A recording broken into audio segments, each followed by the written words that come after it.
ನಮಸ್ತೆ ಎಜೆ ನ್ಯೂಸ್ಗೆ ಸ್ವಾಗತ. ಶಿಗ್ಗಾವಿ ತಾಲೂಕಿನ ಬಂಕಾಪುರ ಪಟ್ಟಣದ ಉಪ ತಹಸೀಲ್ದಾರ್ ಹಾಗೂ ನಾಡ ಕಚೇರಿಗೆ ಜಿಲ್ಲಾಧಿಕಾರಿ ಮಹಂತೇಶ್ ದಾನಮ್ಮ ಅವರ ಭೇಟಿ ಕೊಟ್ಟು ಅಧಿಕಾರಿಗಳು ಹಾಗೂ ಸಾರ್ವಜನಿಕರೊಂದಿಗೆ ಸಭೆ ನಡೆಸಿದರು. ಸಭೆಯಲ್ಲಿ ಸಾರ್ವಜನಿಕರು ಬಂಕಾಪುರ ಉಪ ತಹಸೀಲ್ದಾರ್ ಕಚೇರಿ ಹಲವು ವರ್ಷಗಳಿಂದ ಬಾಡಿಗೆ ಕಟ್ಟಡದಲ್ಲಿ ಕಾರ್ಯನಿರ್ವಹಿಸುತ್ತಾ ಇದ್ದು ಶೀಘ್ರವೇ ಸ್ವಂತ ಕಟ್ಟಡಕ್ಕೆ ಸ್ಥಳಾಂತರಿಸಲು ಕ್ರಮ ಕೈಗೊಳ್ಳುವಂತೆ ಮನವಿ ಮಾಡಿದರು. ಇದೇ ವೇಳೆ ಬಂಕಾಪುರದ ಹಿಂದೂ ಸ್ಮಶಾನ ಭೂಮಿಗೆ ಒತ್ತುವರಿ ನಡೆದಿರುವ ಬಗ್ಗೆ ಸಾರ್ವಜನಿಕರು ಜಿಲ್ಲಾಧಿಕಾರಿಗಳ ಗಮನಕ್ಕೆ ತಂದಿದ್ದಾರೆ. ಇದಕ್ಕೆ ಪ್ರತಿಕ್ರಿಯಿಸಿದ ಜಿಲ್ಲಾಧಿಕಾರಿ ಸಂಬಂಧಿತ ಅಧಿಕಾರಿಗಳ ಮೂಲಕ ಸ್ಥಳದ ಸರ್ವೆ ಮಾಡಿ ಹದ್ದುಬಸ್ತು ಮಾಡಿಸಿ ಅಗತ್ಯ ಕ್ರಮ ಕೈಗೊಳ್ಳುವುದಾಗಿ ಭರವಸೆ ಕೊಟ್ಟಿದ್ದಾರೆ. ಸಭೆಯಲ್ಲಿ ಬಂಕಾಪುರದ ಕೋಟೆ ನಗರೇಶ್ವರ ದೇವಸ್ಥಾನದ ಆವರಣದಲ್ಲಿ ಇರುವ ಕಿಲಾರಿ ತಳ್ಳಿ ಗೋ ಸಂವರ್ಧನಾ ಕೇಂದ್ರದ ಸಮೀಪ ಪ್ರವಾಸೋದ್ಯಮ ಇಲಾಖೆಯಿಂದ ಸುಮಾರು 2.25 ಕೋಟಿ ವೆಚ್ಚದಲ್ಲಿ ನಿರ್ಮಾಣಗೊಂಡಿರುವ ಪ್ರಾಚ್ಯ ಸಂಗ್ರಹಾಲಯ ಕಟ್ಟಡದ ವಿಷಯವೂ ಕೂಡ ಚರ್ಚೆಗೆ ಬಂದಿದೆ. ಕಟ್ಟಡ ಕಾಮಗಾರಿ ಪೂರ್ಣಗೊಂಡಿದ್ದು ಅದರ ಬಳಕೆ ಹಾಗೂ ನಿರ್ವಹಣೆ ಕುರಿತು ಸಾರ್ವಜನಿಕರು ಅಧಿಕಾರಿಗಳೊಂದಿಗೆ ಚರ್ಚೆ ಮಾಡಿದ್ದಾರೆ.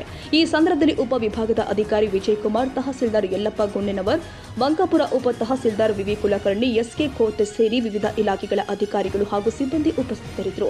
ಸ್ಥಳೀಯರು ಆದ ರಾಘವೇಂದ್ರ ಕಬ್ಬು, ದೇವೇಂದ್ರಪ್ಪ ಹಳವಳ್ಳಿ, ಮಂಜುನಾಥ್ ಕೂಲಿ, ಮಂಜುನಾಥ್ ಬಳಗೇರಿ, ಮಾಲತೇಶ್ ಕೋರಿ ಸೇರಿ ಅನೇಕ ಸಾರ್ವಜನಿಕರು ಸಭೆಯಲ್ಲಿ ಭಾಗವಹಿಸಿದ್ರು.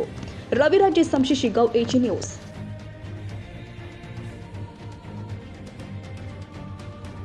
ಕನ್ನಡಿಗರ ಮೆಚ್ಚಿನ ನಿಮ್ಮ ಎಜೆ 24/7 ನ್ಯೂಸ್ ಕನ್ನಡ ವಾಹಿನಿ ಇದೀಗ ಟಿವಿಯಲ್ಲಿ ಲಭ್ಯ. ವೇಳೆ ನೋಟಿಸ್ ಕೊಟ್ಟಿದ್ರೆ ವಾಪಸ್ ತಗೋತೀವಿ. ಇವತ್ತು ವಕ್ಫ್ ಪ್ರಾಪರ್ಟಿ ಅಂತೇಳಿ ಬರ್ತದೆ ಅಂತ ಹೇಳಿದ್ರೆ ರೈತರ ಬೀದಿಗೆ ಬಂದ್ರೆ ಏನ್ ಮಾಡ್ಬೇಕಾಗುತ್ತೆ?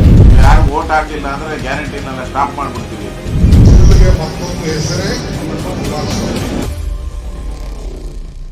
ಕರ್ನಾಟಕ ಮತ್ತು ದೇಶ ವಿದೇಶ 360 ಡಿಗ್ರಿ ಸುದ್ದಿ ಹಾಗೂ ಉತ್ತರ ಕರ್ನಾಟಕ, ಬೆಳಗಾವಿ, ಬಾಗಲಕೋಟೆ, ಧಾರವಾಡ, ಹಾವೇರಿ, ಗದಗ, ಬಿಜಾಪುರ ಜಿಲ್ಲೆಯ ಕ್ಷಣ ಕ್ಷಣದ ವಿವರವನ್ನ ಪಡೆಯುವುದಕ್ಕೆ ಎಜೆ 24/7 ನ್ಯೂಸ್ ಕನ್ನಡ ವಾಹಿನಿಯನ್ನ ಲೈಕ್ ಮಾಡಿ, ವಿಡಿಯೋಗಳನ್ನ ಶೇರ್ ಮಾಡಿ, ಕಮೆಂಟ್ ಮಾಡುವ ಮೂಲಕ ನಮ್ಮ ವಾಹಿನಿಗೆ ಸಹಕಾರ ನೀಡಿ ಮತ್ತು ಚಾನೆಲ್ ಅನ್ನ ಸಬ್ಸ್ಕ್ರೈಬ್ ಮಾಡಿ.